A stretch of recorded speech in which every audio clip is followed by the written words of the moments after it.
Olá, pessoal, tudo bem? Meu nome é Luciana Garcia, eu sou neuropsicóloga e hoje a gente vai falar um pouquinho sobre cognição social no TEA. Então, vamos lá.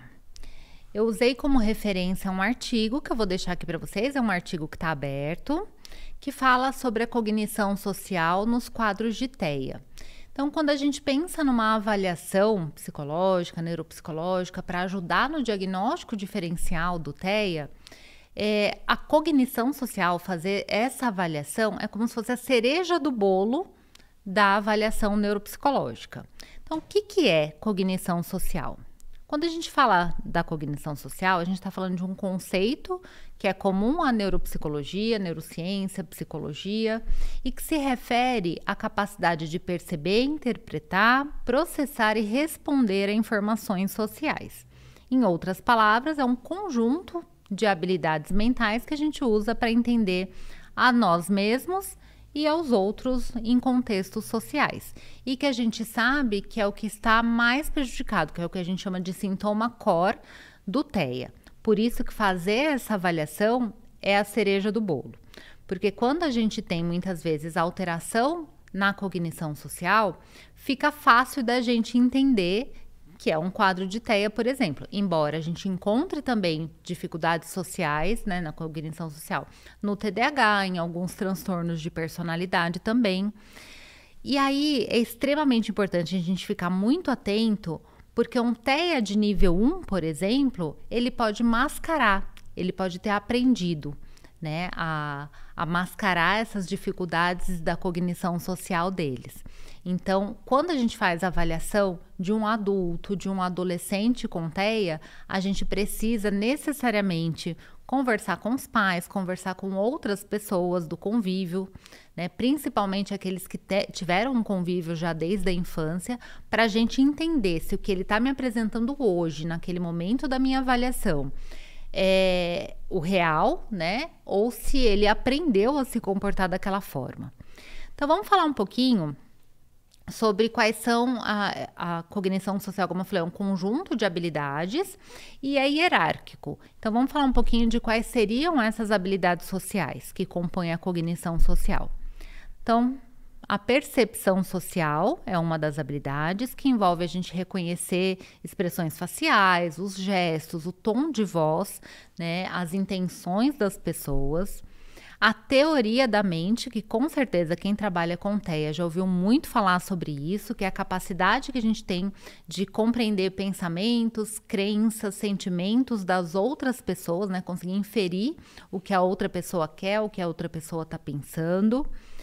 A empatia, que é uma habilidade que envolve a capacidade de compartilhar e responder de forma adequada à emoção dos outros. Então, pode ver que a gente, nos quadros de TEA, tem tanto a dificuldade em perceber, como em depois que perceber, o que a gente faz, né, com o que foi percebido. A tomada de decisão social, que envolve avaliar situações sociais e escolher os comportamentos apropriados para cada ambiente, para cada situação. As normas sociais, que envolvem entender e aplicar as regras implícitas ou explícitas de convivência, que é muito difícil, né? E vocês podem ver que, embora a gente esteja falando de habilidades diferentes, a gente está falando de um cérebro onde estão todas essas habilidades ao mesmo tempo, elas interagem o tempo todo. E motivação social, quanto essa pessoa busca interação social ou quanto de fato é prazeroso para ela estar num ambiente com outras pessoas. Então, quando a gente faz a avaliação do TEA, a gente tem que pensar em todas essas habilidades aí para a gente avaliar. Ah, mas tem teste que avalia tudo isso? Não, não tem, né? Muitas vezes a gente tem alguns testes. Quando a gente pensa numa pessoa que tem TEA, a gente tem que pensar que em testes que são verbais, muitas vezes, que são, né, a gente conta uma historinha, a gente pergunta e tal, eles vão muito bem. Eles vão pior quando eles não têm essa pista verbal, quando envolve só a questão visual. Isso é o que traz o artigo que eu coloquei ali no primeiro slide, tá?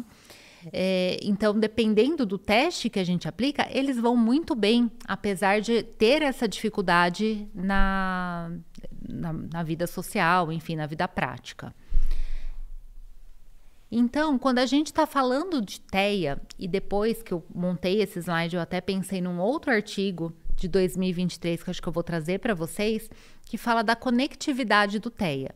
Então, a gente sabe que o TEA tem um funcionamento cerebral que é diferente, né? Que as conexões que esse cérebro tem são diferentes. E esse artigo de 2023, ele traz algumas combinações aí de conectividade que acabam subclassificando o TEA em outros tipos. Então, por exemplo, tem um tipo que é melhor oral, o outro tem mais problemas de comportamento repetitivo, o outro tem mais problemas afetivos, mas enfim, vou guardar essa informação para a gente fazer uma próxima aula sobre o outro artigo. Nesse artigo aqui, o que ele traz? Que a gente tem um padrão diferente de conexões. Então, como é que funciona isso? Nessas figuras aqui do lado, ela não é uma figura do mesmo artigo, tá? É uma figura de outro artigo que eu trouxe aqui mais para ilustrar, né? Para tentar fazer vocês compreenderem sobre o que eu tô falando. Então, a gente tem a amígdala, que é responsável pelo processamento das emoções, e no cérebro do TEA, essa amígdala, ela é hiperativada, né? Ela tem um excesso de atividade, por isso que a gente fala que eles escalam o comportamento, a desregulação emocional muito rápido, porque é uma amígdala muito ativa. E ao mesmo tempo, a gente tem outras estruturas que não são ativas, que são hipoativas, como por exemplo, a pré-frontal com as estruturas límbicas, que envolvem ali onde se encontra a amígdala, né, aquele meinho do cérebro. As subcorticais frontais com as temporoparietais também são hipoativadas. Então, a gente tem ao mesmo tempo uma hiperativação do impulso, da reação excessiva emocional e uma hipoatividade naquelas regiões que fazem esse controle, essa regulação emocional. Por isso que a gente tem tantos problemas, muitas vezes, de comportamento no TEA e que acabam escalonando de modo que a gente tenha dificuldade em conseguir reverter a situação, principalmente nas crianças, em que tudo isso ainda está em desenvolvimento. Então, o que isso significa? Quando a gente pensa num cérebro típico, a gente tem várias partezinhas do cérebro que estão representadas aqui nesses círculos e a gente vai fazendo essas conexões que a gente chama de longo termo, né? Então, a gente tem, por exemplo, uma conexão da parte frontal do cérebro com a parte aqui occipital e várias outras, né, que são de longo termo. Então, elas pegam regiões que estão afastadas umas das outras.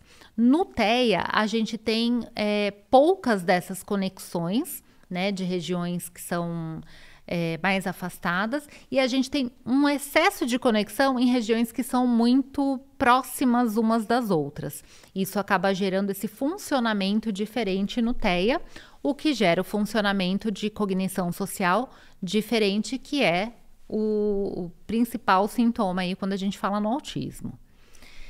Então, só para dar um exemplo aqui para a gente finalizar, o que a gente encontra de alteração de cognição social no TEA? E lembrando, além do TEA, a gente também pode encontrar, e por isso pode ser muito confundido com outros transtornos de personalidade e com o TDAH, por exemplo.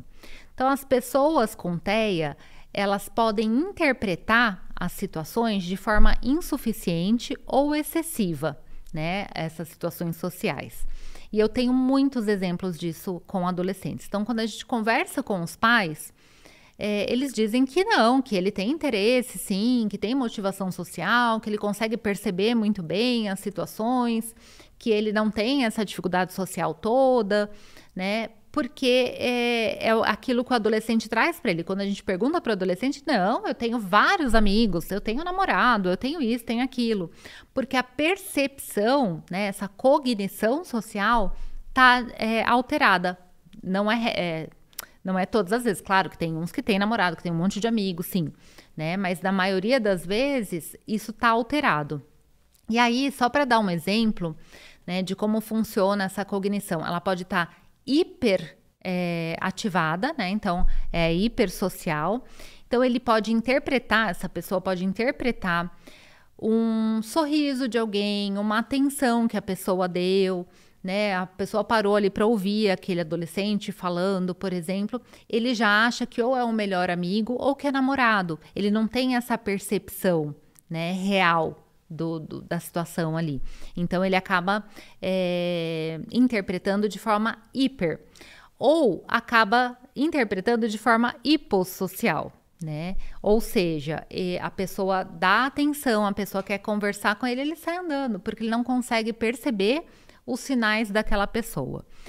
E muitas vezes essa cognição social, muitas vezes não, a cognição social, ela é genética, claro que existe o fator biológico, o fator genético, essa alteração cerebral, mas ela é aprendida, então o ambiente faz toda a diferença na cognição social, por isso a gente indica desde pequenininhos que as crianças com TEA participem, a partir do momento que elas têm condição, participem de grupos de habilidades sociais. Então, ele pode ser aprendido.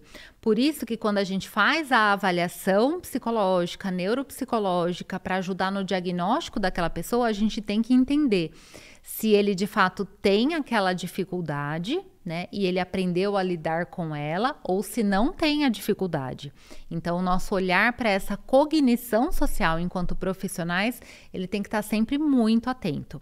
Eu vou deixar aqui embaixo para vocês, na descrição, o artigo que eu usei como referência. Claro que eu falei assim muito pouquinho do artigo, esse artigo é muito bom e vale a pena ler. Então, eu vou deixar aqui embaixo para vocês. Qualquer dúvida, estou à disposição.